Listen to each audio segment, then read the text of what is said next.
The button has been pressed. Hello, haters. So that's how I address my very... Oh, somebody's screaming. That's a great start. That's what makes like the best videos, like the most natural ones. The few viewers that I have, that include my mom, my grandmother, and also I know a lot of people from Sudan follow me. Thank you so much for all your love once again. And today on my copycat vlog, I have a special guest. My name is Mohammed Mahmoud. I'm 26 years old. I was born and raised in London, but I'm originally from Somalia. We came here not just for vacation, we came here for this youth diaspora training. And Mohammed, I know that you are connected to Diaspora. I'm not connected to Diaspora, but I'm super interested in the subject. Yeah. But you are the direct Diaspora member. Yeah. So can you talk a little bit about this? I'm a first generation Somali. My parents moved from Somalia to London because of the war that took place. So yeah, I'm pretty much the definition of what a diaspora is. They moved in 1989. They moved just after the kickoff of the Civil War. Was it scary to leave? How did they feel about that? It is definitely scary for them because, for example, my father, he was a famous basketball player and coach for the country Somalia, and he obviously had to leave all that behind and start again. My dad, he went to Italy first. My mum went directly from Italy to London. My dad stayed there a bit longer than normal, so he would send money. Just before I was born, he came. So my mum was pretty much alone, pregnant with me for a while. How did you connect with Somali community? My last year of uni. Before that, I knew about where I was from, but I didn't really get into it as much. I was too busy doing the uni life, what everyone's doing. But I didn't really think about my country of origin. I was just thinking yeah, I'm British, God save the Queen and all that stuff, And look at the delight there, the sheer joy.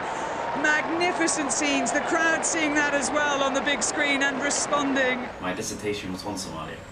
And I was recommended to do that in my thesis in my last year by my supervisor. He said, where you're from, you can do a lot of academic research. It's sad, but it's kind of good at the same time because it brings awareness of where you're from and what's needed to be addressed over there. It's a project that I'm interested in, but we'll talk about that.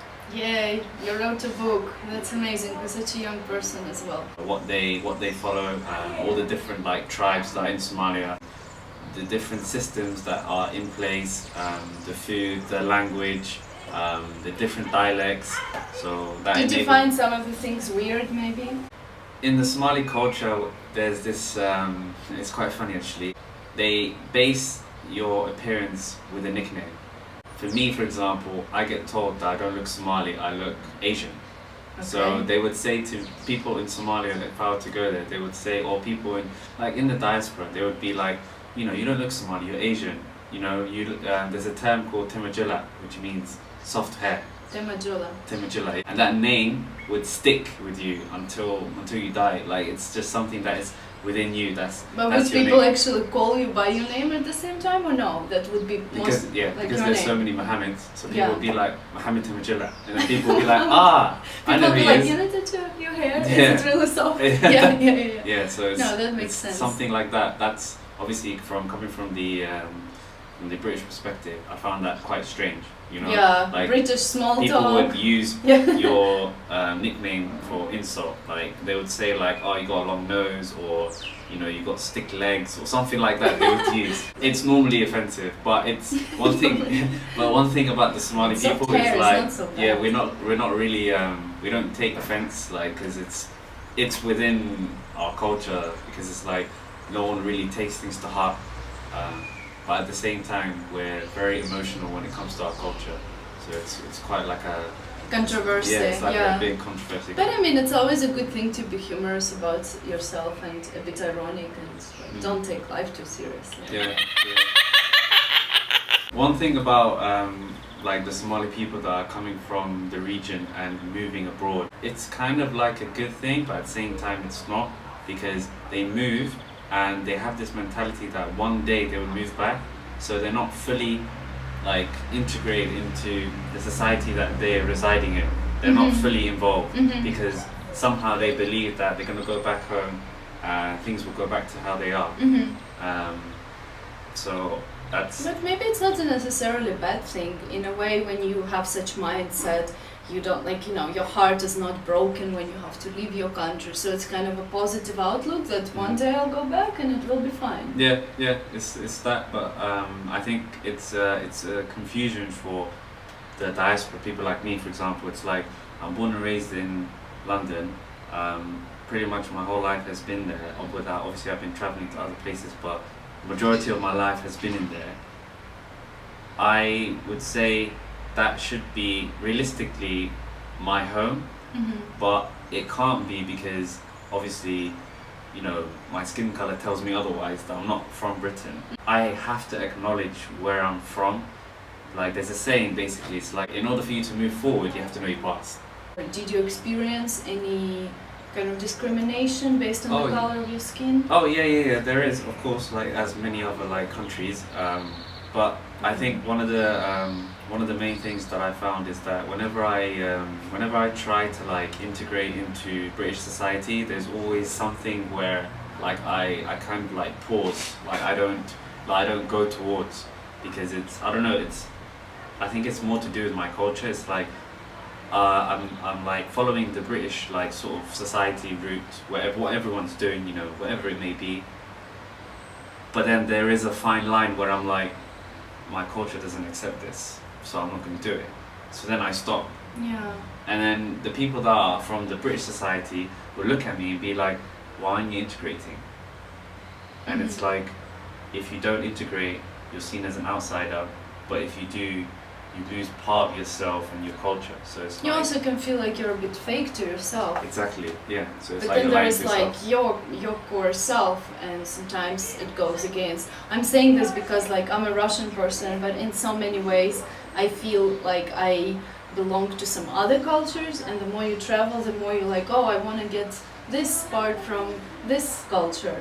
But even so, I mean, I know that I'm not coming from that culture. I understand how interesting it must be for you to actually come from that culture and know that it is in you, but like be afraid to open up in terms of that. Yeah. Then you started discovering things about yourself. Can I say that writing this book was that path to self-discovery? Yeah, I would say this book enabled me to learn more about the Somali people, not just from London, but from around the world where I've traveled.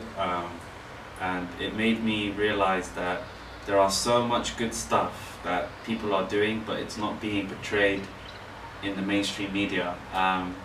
And that's the thing that I realized, that doing this book will bring that sort of positive impact, not just online, because a lot of the time people, like, when they go something through online, you know, it goes like viral within that day or that week or that month, but then it dies down. But if you have something that's tangible, it will be there forever. This This book, yeah. yes. Yeah. It's called Somali Sideways. Why is it called Sideways? One of the reasons why it's called Sideways is because there are some things where people share themselves to family and friends, or even to strangers, but there is always one part of yourself that you keep within you and you don't share with anyone. That's a beautiful interpretation, very metaphoric as well. And also this book has, I already told you, but like amazing images. Yeah. So you're interested in photography, and yeah. I mean it clearly shows. Yeah. So it's like part of storytelling, isn't it? You're not only writing the text, but there is also like a lot of images and like people that you've met. There's one story, it's Ilhan Omar. She's a state representative for the Minnesota district of the United States. It's interesting for many reasons, because when I started this project, she was one of the first people to be on it. And so that's Ilhan Omar. Yeah. So the reason why I think she's inspirational is because when I started the project, she was there, and I started in 2014. And during that time, she was campaigning to be a legislator in Minnesota. Wow. So she was campaigning, trying to get people to vote for her and all that stuff. And now she's she's been there for a year now. She's running like the office and whatnot, and she's planning to get re-elected. So that's why I found inspirational, because I'm interested in politics as well, and I've studied politics. So she's kind of like a figure that's inspirational to me. I'm interested in becoming an MP or a councillor. Obviously an MP, but the way that you start about is through counselling. So yeah, I'm very interested in that. Because I know London off the palm of my hand, and I know what it needs, and I know what's required of that, of the city. So I was thinking in my head, like, why not? Of course, why not? I mean, I wish you luck in that. Maybe I'm interviewing the future MP of Great Britain. That would be cool. Yeah. Maybe imagine somebody from Somalia that you know will be watching this. Yeah. Just like typing Somalia on YouTube and coming across this video. That would be awesome. That would be good. Do you think it's helping what people are doing outside of Somalia? Like, is there any way they can actually influence the situation? Back in Somalia? Yeah. The diaspora being like sort of ambassadors to their country is because whenever there's like an issue that's taking place there, like poverty or famine or anything like that, like they come together, and they like lately there's been a lot of like GoFundMe pages. So they put in a story, and people just they say, I need 10,000 for this family to this blah blah blah. And then it happens, Somalis from around the world will go and pay that 10,000 and... But I guess that's one thing they can do, is just like case by case, helping just real people who are out there. Yeah. One thing about the Somalis on social media is that they're all connected somehow, some way. They know about you somehow, some way. But how can you really use social media in Somalia? It's possible? It's no problem? Or...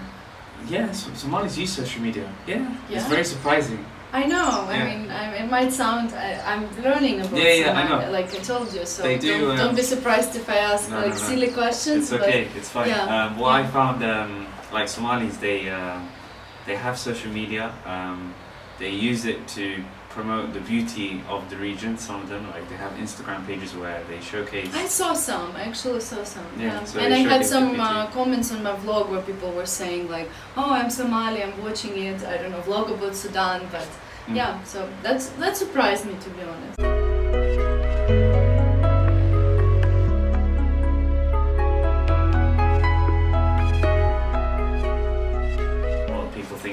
Negatively when it comes to the region, so they bring about the beauty side of the, so like Somalia, it has like the longest coastline in the whole of Africa, so it's like the Somalis, they take photos of the beaches, because it's like, imagine like you see like the beaches here in Tunis, imagine that, but like 20 times longer. Wow.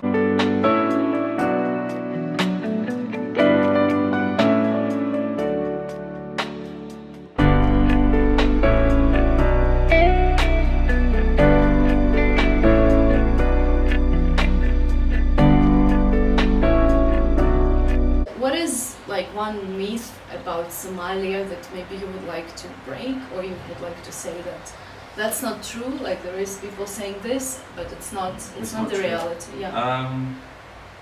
There's so many. I would say with one, it's more of like piracy.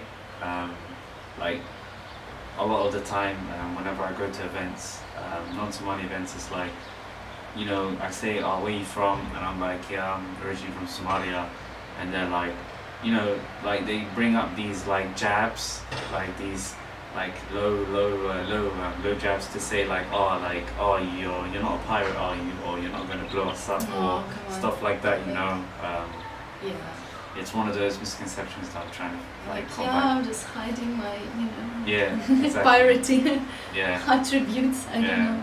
So hopefully this book will enable people to change just see that viewpoint. like how different Somali people can be, and just dive into their stories, because at the end of the day, like I really do have a theory. I think that people, in a nutshell, we're like all the same.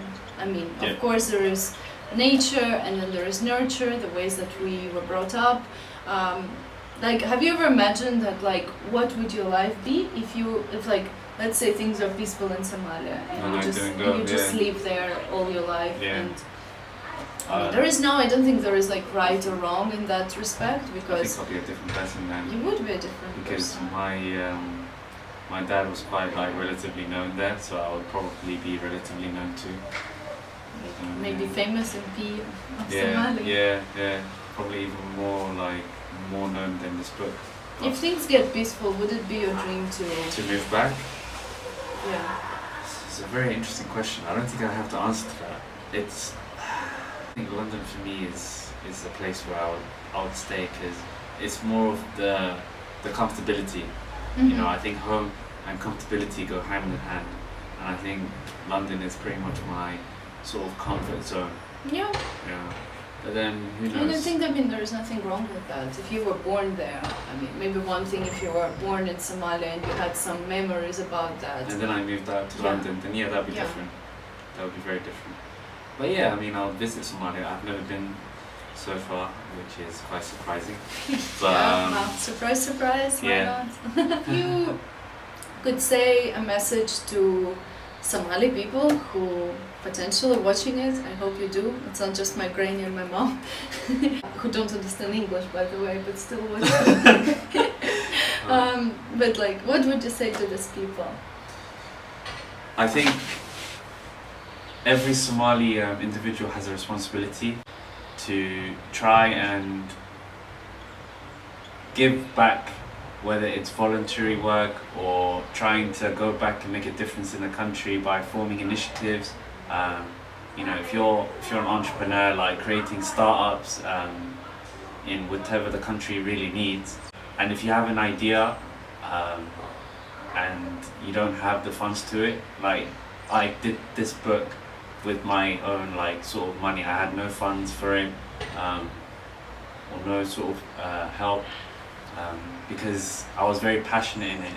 And if you're passionate in something, even if it takes longer, like you'll realize the fruits of it. Like it's more of like a sacrifice for a greater reward, basically. So that's my message to Somalis that are watching this. In the description of this video, I will include like a link to your book, so people can have a look, and if interested, they can order it. It's not advertisement, but I really like this book. It looks cool, and yeah, definitely. Throughout this event, I feel like we became friends. And I really hope people can have a look at the country, which is not so widely portrayed by the mainstream media, especially. And if it is portrayed, it is always portrayed negatively. So I think what you're doing is super important for your community and even for global community. Okay, haters, thank you for watching. Leave your comments underneath this video. Round of applause to this guy. And if you have any questions to me or Mohammed, write them below this video. And subscribe to my vlog as well. Yoko Piquet. Bye bye.